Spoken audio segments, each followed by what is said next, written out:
누군가와 마주 앉아 그 사람이 겉보기엔 아주 상냥해 보이고 미소 짓고 고개를 끄덕이며 말도 전부 그럴듯하게 하는데도 마음 깊은 곳에서는 어딘가 찜찜했던 적이 있나요? 이유는 설명할 수 없지만 그 사람의 기운이 당신을 불편하게 만들었습니다. 문제는 그들이 무엇을 말했느냐가 아니라 어떻게 말했느냐였습니다. 목소리에 미묘한 경직, 눈빛 뒤편에 어떤 차가움, 거의 본능에 가까운 직감이 이 사람은 겉으로 보이는 것만큼 친절하지 않아. 이 불편함은 내 착각이 아니야 라고 속삭이는 듯 했죠. 스위스의 정신과 의사카를 융에 따르면 당신이 감지하는 것은 단순한 어색함이나 오해보다 훨씬 복잡한 무엇일 수 있습니다. 그것은 우리가 자각하지 못한 채 행동에 영향을 미치는 우리 모두 안에 잠들어 있는 보이지 않는 심리적 힘, 즉 그림자의 은밀한 존재일 수 있다는 것입니다. 융은 그림자를 인간 정신의 무의식적 부분, 우리가 억누르고 부정하며 인정하기를 거부하는 자기의 한 측면으로 설명했습니다. 그 안에는 우리가 스스로 싫어하는 성향, 피하고 싶은 감정, 용납할 수 없다고 낙인 찍은 충동이 들어 있습니다. 그러나 억압한 것이 사라지는 것은 아닙니다. 그것은 종종 수동 공격적인 행동, 시기, 원망, 혹은 숨겨진 적대감의 형태로 새어나옵니다. 그리고 바로 여기서 이것이 당신에게 중요해집니다. 누군가가 당신을 향해 해결되지 않은 부정적 감정을 품고 있다면 설령 그들 자신도 그것을 완전히 자각하지 못하더라도, 완전히 자각하지 못하더라도 그 감정은 말과 말투와 행동을 통해 미묘하지만 분명한 방식으로 드러나는 경우가 많습니다. 미소는 지을지 몰라도 뱃속 깊은 곳에서는 따뜻함이 빠져 있다는 신호가 울립니다. 이 시리즈에서는 겉으로는 지지하는 것처럼 보이지만 실제로는 당신을 향한 원망, 질투, 적대감을 몰래 품고 있을 수 있는 사람의 숨겨진 징후 8가지를 살펴볼 것입니다. 이 징후들은 공손함으로 코팅되어 있거나 유머, 걱정, 건망증으로 위장되어 있어 쉽게 놓치기 마련입니다. 하지만 그것들은 실제입니다. 그리고 만약 당신이 반복되는 패턴을 알아차리기 시작한다면 그동안 무시해온 그 직감적 불편함에 귀를 기울일 때일지도 모릅니다. 이제 첫 번째 위험 신호부터 시작해 보겠습니다. 위장된 무례입니다. 비꼼이 무기가 될 때 억눌린 적대감의 가장 흔한 징후 중 하나는 비꼼이지만 장난스러운 종류가 아닙니다. 늘 유난히 깊게 배어 들어오고 당신에게 중요한 것들을 겨냥하는 비꼼 말입니다. 웃음이 사라진 뒤에도 오래 남는 따가운 농담, 즐겁게 하기보다는 창피를 주는 말, 이런 것들이죠. 이런 형태의 위장된 경멸은 날카로운 반어법이나 무해한 놀림처럼 나타나곤 합니다. 그들은 당신의 외모, 목표, 성격처럼 당신이 민감하다는 걸 아는 지점을 건드리며 웃을 수 있습니다. 하지만 당신이 불편함을 표현하면 그들은 재빨리 넘깁니다. 편하게 해. 그냥 농담이야. 혹은 더 나쁘게는 네가 너무 예민한 거야. 이런 상호작용은 당신을 계속 방어적으로 만들면서도 자신은 장난스러운 가면을 유지하도록 설계되어 있습니다.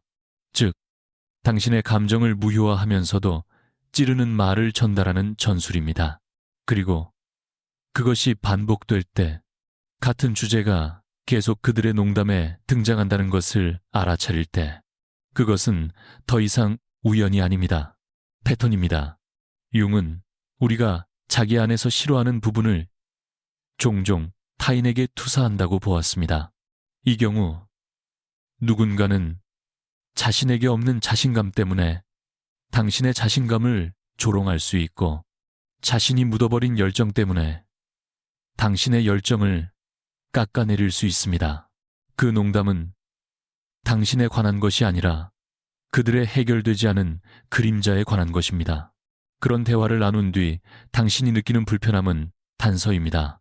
믿으세요. 다음은 미묘한 방해입니다. 지지가 방해로 바뀔 때 진정으로 지지하는 사람은 당신을 끌어올리고 성장하도록 돕고 목표를 응원하며 승리를 함께 기뻐합니다. 하지만 때로는 가장 가까운 사람들이 조용히 정반대를 하기도 합니다.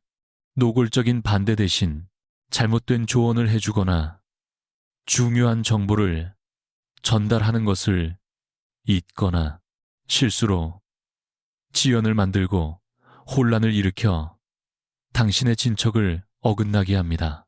이것이 은밀한 방해이며 처음에는 거의 드러나지 않는 경우가 많습니다. 예를 들어 당신이 중요한 목표, 취업 기회, 창작 프로젝트, 개인적 이정표를 향해 나아가고 있는데 결정적 단계 직전에 뭔가가 어긋납니다. 마감이 놓치고 핵심 디테일이 빠지고 지지 대신 낙담시키는 말을 듣게 되죠. 한 번이라면 우연일 수 있습니다. 하지만 반복된다면, 특히 같은 사람에게서 계속 일어난다면 더 가까이 들여다볼 때입니다. 이런 패턴은 종종 무의식적 원망에서 비롯됩니다. 융이 말했듯 사람들이 자신의 실망이나 한계를 받아들이지 못하면 그 좌절을 무의식적으로 타인에게 투사할 수 있습니다. 다시 말해, 자신이 성공하지 못했다면 당신이 성공하는 모습을 보고 싶지 않을 수도 있다는 겁니다. 그들이 악해서가 아니라 당신의 진전이 그들이 스스로 마주하지 못한 실패를 상기시키기 때문입니다. 이런 방해는 그럴듯한 부인 뒤에 숨어 있기 때문에 지적하기가 어렵습니다. 그럴 의도는 아니었어. 실수였어. 깜빡했어. 그러나 당신의 진척에 해가 되는 일이 일관되게 반복되는 망각은 결코 순진하지 않습니다. 당신의 여정에서 결정적인 순간마다 유독 믿을 수 없게 되는 사람이 누구인지 주목하세요. 다음은 말로 하지 않는 경쟁입니다. 모든 승리가 위협이 될 때 어떤 사람들은 당신의 성공을 견디지 못합니다. 당신이 잘못해서가 아니라 그 성공이 그들에게 자신이 부족하다고 느끼는 것을 거울처럼 비추기 때문입니다. 당신이 빛날수록 그들은 더 어두워진 것 같고, 당신이 이길수록 그들은 더 작아진 것처럼 느낍니다. 그래서 그들은 함께 축하하기보다 조용히 경쟁합니다. 이 침묵의 경쟁은 늘 노골적이지 않습니다. 아, 나도 그거 해봤어. 그게 그렇게 대단한 일은 아니지. 이렇게 했어야지. 같은 말로 들릴 수 있습니다. 당신의 좋은 소식 뒤에 자신들의 성취담을 이어붙이는데, 공교롭게도 조금 더 인상적인 이야기이거나 아예 당신의 성공을 대수롭지 않게 넘기기도 합니다. 여기에서 벌어지는 일은 방어 기제입니다. 당신의 성취가 그들의 불안을 건드리면 그들은 그것을 내면에서 다루기보다 외부에서 중화하려고 초점을 돌리거나 당신의 승리를 축소함으로써 균형을 맞춥니다. 융은 이런 반응을 그림자의 투사, 즉 우리가 받아들이지 못한 자기의 일부, 특히 열등감의 투사라고 불렀습니다. 당신과 경쟁하는 사람은 자신이 그 일을 하고 있다는 사실조차 모를 수 있습니다. 하지만 당신이 기쁜 순간을 나눌 때마다 무심함, 묵살, 혹은 당신을 한 수 위로 눌러야 한다는 충동으로 돌아온다면 그 밑바닥에는 더 깊은 무언가가 있습니다. 다음은 정중한 거리두기라는 가면입니다.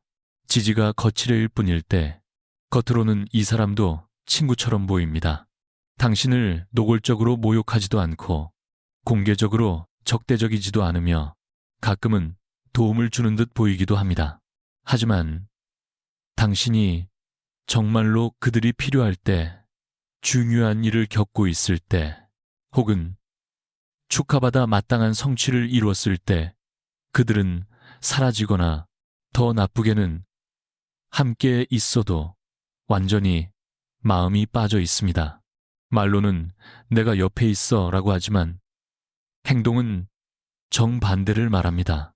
막판에 취소하고 당신이 가장 힘든 순간에는 바쁘다며 멀어지고 축하는 기계적으로 들리거나 억지스럽습니다. 당신은 점점 당신의 성공이 그들을 짜증나게 하거나 시간이 지나면 그 패턴은 무시하기 어려워집니다. 그들은 친구라는 외형은 유지하지만 정서적 가용성이 결여되어 있습니다. 그들의 존재는 공허하게 느껴집니다. 그들의 지지는 얄팍하게 느껴집니다. 그리고 그 이유는 당신이 경험하고 있는 것이 진짜 연결이 아니기 때문입니다. 그것은 연기된 친밀감, 즉 겉으로만 가까운 척하는 관계입니다. 융은 감정적 해리, 즉 사람이 감정적 현실에서 자신을 떼어내는 방어 기제에 대해 썼습니다. 이런 사람들은 종종 차갑거나 무심해 보이는데 그들이 아무 감정도 느끼지 못해서가 아니라 당신의 취약함을 포함해 취약함 자체와 단절했기 때문입니다. 누군가의 반응이 상황과 지속적으로 어긋나게 느껴진다면 그들이 정말로 나와 함께 있는 건지 아니면 그저 형식적으로 움직이고 있을 뿐인지 자문해 볼 필요가 있습니다. 모든 적대감이 잔인함이나 갈등의 형태로 나타나는 것은 아닙니다. 가장 위험한 원망의 일부는 친절, 걱정, 심지어 사랑으로 위장한 채 다가옵니다. 그것들은 도와주려는 얼굴을 하고 있기 때문에 알아차리기 어렵습니다. 하지만 더 가까이 들여다보고 누군가의 곁에 있을 때 내가 어떻게 느끼는지 정말로 주의를 기울이면 다른 이야기가 드러나기 시작합니다. 이제 매끈한 겉모습 아래 적대감이나 원망이 숨어 있을 수 있음을 보여주는 미묘한 신호들을 계속 탐색해 봅시다. 그리고 다음 신호는 특히 교묘합니다. 걱정으로 가장한 통제입니다. 우리 삶에는 그저 도와주려는 것이라고 고집하는 사람들이 있습니다. 그런데 이상하게도 그들의 도움은 늘 당신을 무력하게 만듭니다.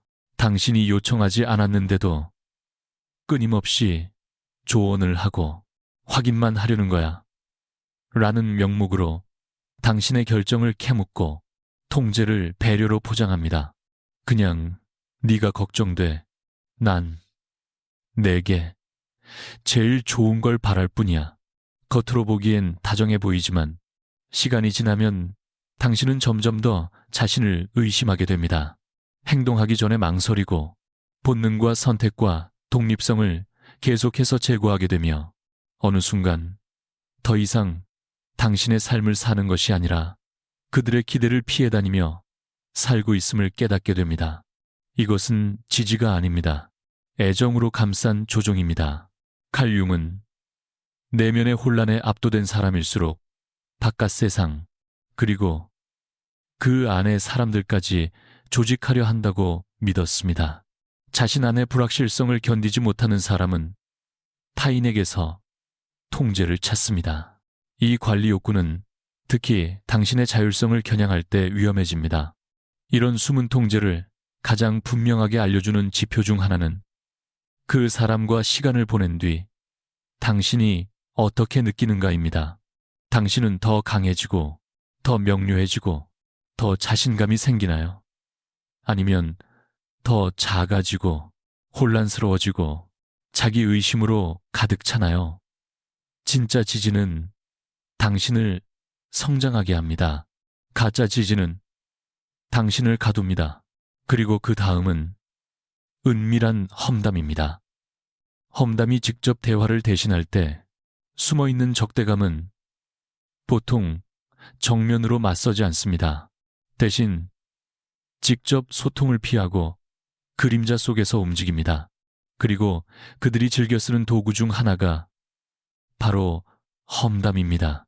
누군가가 당신에게 원망을 품고 있지만 그것을 직접 표현할 용기나 자기 인식이 없다면 그들은 당신에게 말하기보다 당신에 대해 말하기 시작할 수 있습니다. 그리고 그들이 항상 거짓말을 하는 것도 아닙니다. 때로는 왜곡하고, 때로는 하소연하고, 때로는 걱정하는 척 뒤에 숨습니다. 그냥 요즘 힘든가 봐. 그러면서도 당신의 인격에 대한 의심의 씨앗을 심습니다. 당신은 그것이 벌어지고 있다는 사실조차 모를 수 있습니다. 처음 눈에 띄는 것은 다른 사람들이 당신을 대하는 태도의 변화일 것입니다. 동료가 거리를 두고 친구가 멀어지고 한때 가깝게 느껴졌던 사람들이 더 차갑고 덜 열린 모습으로 변합니다. 평판은 침묵 속에서 깎여나갈 수 있기 때문입니다. 융은 자기 자신에게 불만이 큰 사람일수록 투사를 통해 안도감을 얻으려 하며 자기 결함을 타인에게 덮어씌워 스스로 책임지는 일을 피한다고 관찰했습니다. 험담은 그들의 내적 긴장을 해소하기 위해 불편함을 다른 곳, 즉 당신에게 옮겨놓는 방식이 됩니다. 하지만 험담은 단순히 사소한 일이 아닙니다. 그것은 해롭고 심리적 사보타주이며 그 일을 하는 사람은 당신 앞에서는 웃으면서도 뒤에서는 다른 사람들이 당신을 바라보는 방식을 서서히 바꿔놓을 수 있습니다. 사람들이 당신을 오해하는 느낌이 들거나 당신과 맞지 않는 평가가 주변에 퍼져 있는 것 같다면 그 서사가 어디서 시작됐을지 생각해 보세요. 그리고 당신의 승리에 대한 무관심입니다. 누군가의 진짜 감정이 가장 선명하게 비치는 순간 중 하나는 당신에게 좋은 일이 생겼을 때 그들이 어떻게 반응하는가입니다. 당신을 진심으로 아끼는 사람들은 어려울 때 위로하는 것만이 아니라 당신의 성공 앞에서 함께 기뻐합니다. 성장과 성취를 축하하고 당신이 빛날 때 함께 환해집니다. 하지만 시기, 불안, 해결되지 않은 원망을 품은 사람은 당신의 승리를 받아들이기 어려워할 수 있습니다. 무심한 척하거나 화제를 바꾸거나 납작하게 느껴지는 억지 축하를 건넵니다. 심지어 당신의 기쁨이 부담이라는 듯 은근히 관심을 자기 쪽으로 돌리기도 합니다. 중요한 건 그들이 무엇을 말하느냐만이 아니라 무엇을 말하지 않느냐입니다. 당신이 기대했던 설렘이 없고 따뜻함이 빠져 있으며 그 침묵이 어떤 칭찬보다 크게 들립니다. 이 감정적 공백은 많은 것을 말해줍니다. 칼 융은 타인의 기쁨을 축하하지 못하는 무능력이 종종 내면의 균열을 가리킨다고 설명했습니다. 누군가가 자신의 한계나 실패에 대해 화해하지 못했다면 당신의 성공은 중립적으로 느껴지지 않습니다. 그것은 위협처럼 느껴집니다. 자신이 이루지 못한 것을 되비추는 거울이 되기 때문입니다. 그래서 그들은 내면의 불만과 마주하기보다 물러서고 차가워지고 긴장이 감긴 희미한 칭찬만 건넵니다. 당신이 아끼는 사람이 당신의 행복을 기뻐하지 않는다는 사실을 인정하는 것은 아프지만 동시에 그것은 분명한 깨달음이기도 합니다. 당신이 고통스러울 때만 나타나는 지지는 진짜 지지가 그것은 자존심을 관리하려는 행위일 뿐입니다. 진짜 연결은 당신이 올라설 때도 함께합니다. 그리고 마지막으로 가면 아래 진실이 새어나오는 침묵의 몸짓입니다. 모든 소통이 말로 이루어지는 것은 아닙니다. 사실 우리가 느끼는 감정의 상당 부분은 비언어적 단서, 표정, 자세, 시선, 목소리의 톤을 통해 드러납니다. 누군가가 당신을 향한 부정적인 감정을 숨기려 할 때 진실을 말하는 것은 종종 그들의 몸입니다. 당신이 말할 때 어깨가 굳는 것, 당신의 성공에 대한 반응이 한 박자 늦는 것, 눈에는 닿지 않는 어색한 미소, 감정이 고조되는 순간, 갑자기 시선을 피하는 것 같은 신호들을 알아차릴 수 있습니다. 그들은 지지한다고 말하지만 그들의 에너지는 그렇지 않다고 말합니다. 융은 무의식은 결코 영원히 숨겨질 수 없으며 꿈과 행동, 그리고 일상의 가장 작은 디테일 속에서 자신을 드러낸다고 자주 말했습니다. 그리고 여기에는 우리의 몸이 진짜 감정을 배신하는 방식도 포함됩니다. 누군가가 말로는 완벽하게 맞는 말을 하는데도 어딘가 어긋난 느낌이 든다면 그것은 당신의 편집증이 아닙니다. 그것은 그들의 말과 몸 사이에 존재하는 보이지 않는 불일치를 당신의 직관이 감지하고 있다는 뜻입니다. 안절부절하는 손, 평평해지는 톤, 당신이 기쁨을 표현할 때 슬쩍 다른 곳으로 향하는 시선, 이런 미세한 움직임은 우연이 아닙니다. 그것은 무의식이 말하려는 언어입니다. 이런 단서를 읽는 것은 모든 사람을 의심하라는 뜻이 아닙니다. 말로 표현되기 전에 이미 불일치를 감지하는 당신의 내적 안내 시스템을 존중하라는 뜻입니다. 심장이 조용히 긴장할 때 그 느낌을 믿으세요. 당신의 의식이 아직 이름 붙이지 못한 무언가를 그 느낌은 이미 알고 있습니다. 누군가가 당신에게 미소를 짓지만 속으로는 당신을 원망하고 있을 때 당신은 혼란스럽고 심지어 배신감을 느끼기 쉽습니다. 왜 누군가는 관심이 있는 척하면서도 조용히 당신을 깎아내리려 할까요? 그들의 존재는 공허하게 느껴집니다. 그들의 지지는 얄팍하게 느껴집니다. 그리고 그 이유는 당신이 경험하고 있는 것이 진짜 연결이 아니기 때문입니다. 그것은 연기된 친밀감, 즉 겉으로만 가까운 척하는 관계입니다. 융은 감정적 해리, 즉 사람이 감정적 현실에서 자신을 떼어내는 방어 기제에 대해 썼습니다. 이런 사람들은 종종 차갑거나 무심해 보이는데 그들이 아무 감정도 느끼지 못해서가 아니라 당신의 취약함을 포함해 취약함 자체와 단절했기 때문입니다.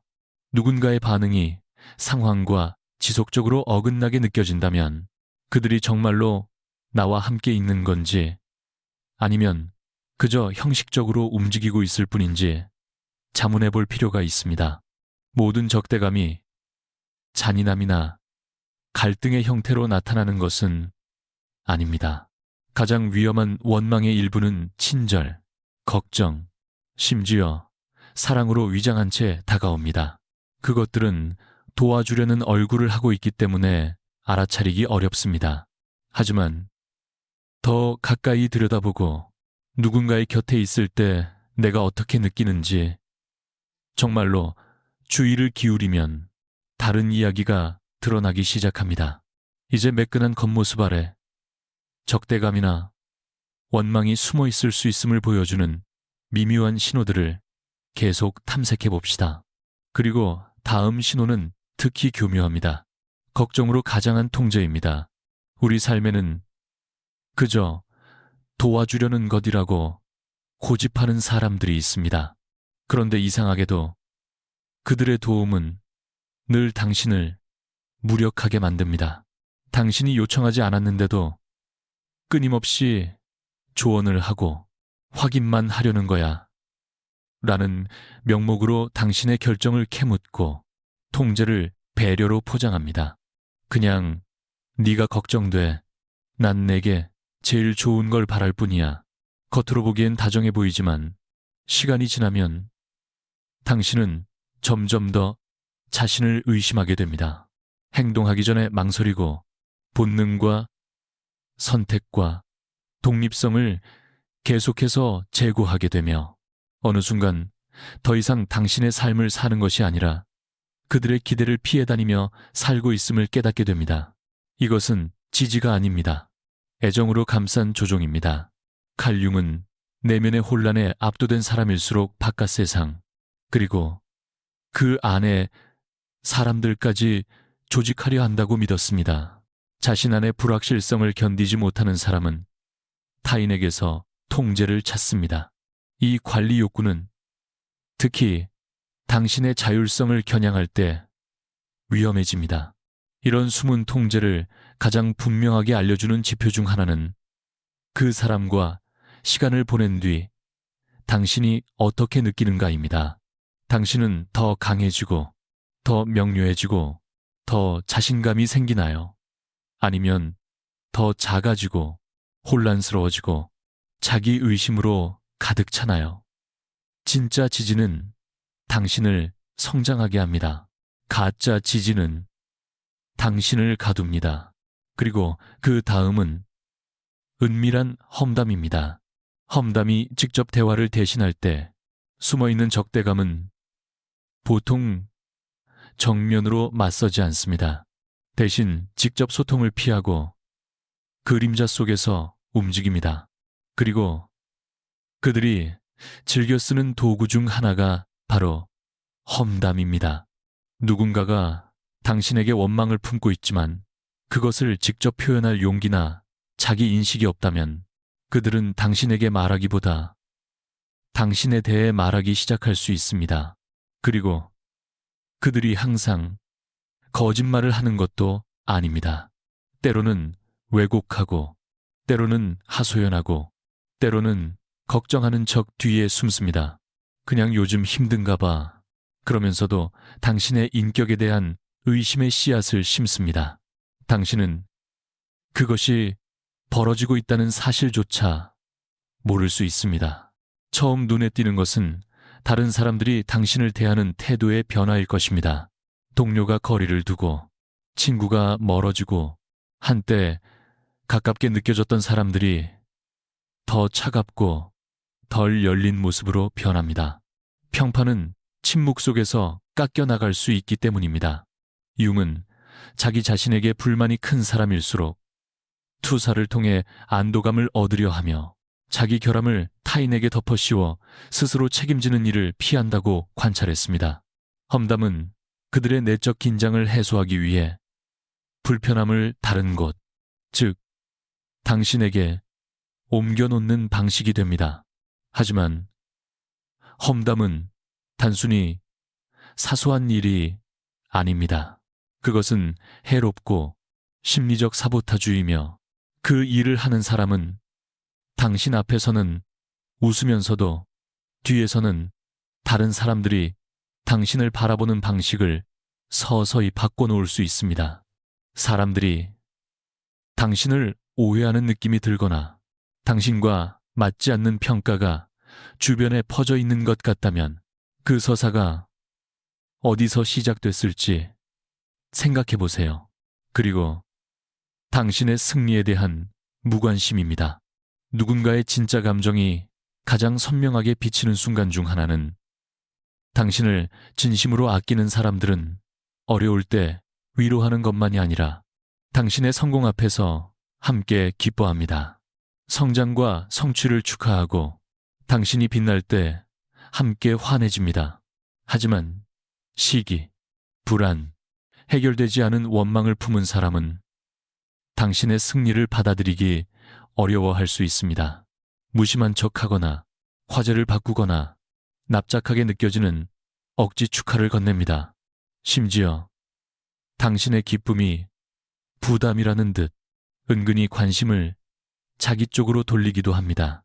중요한 건 그들이 무엇을 말하느냐만이 아니라 무엇을 말하지 않느냐입니다. 당신이 기대했던 설렘이 없고 따뜻함이 빠져 있으며 그 침묵이 어떤 칭찬보다 크게 들립니다. 이 감정적 공백은 많은 것을 말해줍니다. 칼융은 타인의 기쁨을 축하하지 못하는 무능력이 종종 내면의 균열을 가리킨다고 설명했습니다. 누군가가 자신의 한계나 실패에 대해 화해하지 못했다면 당신의 성공은 중립적으로 느껴지지 않습니다. 그것은 위협처럼 느껴집니다. 자신이 이루지 못한 것을 되비추는 거울이 되기 때문입니다. 그래서 그들은 내면의 불만과 마주하기보다 물러서고 차가워지고 긴장이 감긴 희미한 칭찬만 건넵니다. 당신이 아끼는 사람이 당신의 행복을 기뻐하지 않는다는 사실을 인정하는 것은 아프지만 동시에 그것은 분명한 깨달음이기도 합니다. 당신이 고통스러울 때만 나타나는 지지는 진짜 지지가 아닙니다. 그것은 자존심을 관리하려는 행위일 뿐입니다. 진짜 연결은 당신이 올라설 때도 함께합니다. 그리고 마지막으로 가면 아래 진실이 새어나오는 침묵의 몸짓입니다. 모든 소통이 말로 이루어지는 것은 아닙니다. 사실 우리가 느끼는 감정의 상당 부분은 비언어적 단서, 표정, 자세, 시선, 목소리의 톤을 통해 드러납니다. 누군가가 당신을 향한 부정적인 감정을 숨기려 할 때 진실을 말하는 것은 종종 그들의 몸입니다. 당신이 말할 때 어깨가 굳는 것, 당신의 성공에 대한 반응이 한 박자 늦는 것, 눈에는 닿지 않는 어색한 미소, 감정이 고조되는 순간 갑자기 시선을 피하는 것 같은 신호들을 알아차릴 수 있습니다. 그들은 지지한다고 말하지만 그들의 에너지는 그렇지 않다고 말합니다. 융은 무의식은 결코 영원히 숨겨질 수 없으며 꿈과 행동, 그리고 일상의 가장 작은 디테일 속에서 자신을 드러낸다고 자주 말했습니다. 그리고 여기에는 우리의 몸이 진짜 감정을 배신하는 방식도 포함됩니다. 누군가가 말로는 완벽하게 맞는 말을 하는데도 어딘가 어긋난 느낌이 든다면 그것은 당신의 편집증이 아닙니다. 그것은 그들의 말과 몸 사이에 존재하는 보이지 않는 불일치를 당신의 직관이 감지하고 있다는 뜻입니다. 안절부절하는 손, 평평해지는 톤, 당신이 기쁨을 표현할 때 슬쩍 다른 곳으로 향하는 시선, 이런 미세한 움직임은 우연이 아닙니다. 그것은 무의식이 말하려는 언어입니다. 이런 단서를 읽는 것은 모든 사람을 의심하라는 뜻이 아닙니다. 말로 표현되기 전에 이미 불일치를 감지하는 당신의 내적 안내 시스템을 존중하라는 뜻입니다. 심장이 조용히 긴장할 때 그 느낌을 믿으세요. 당신의 의식이 아직 이름 붙이지 못한 무언가를 그 느낌은 이미 알고 있습니다. 누군가가 당신에게 미소를 짓지만 속으로는 당신을 원망하고 있을 때 당신은 혼란스럽고 심지어 배신감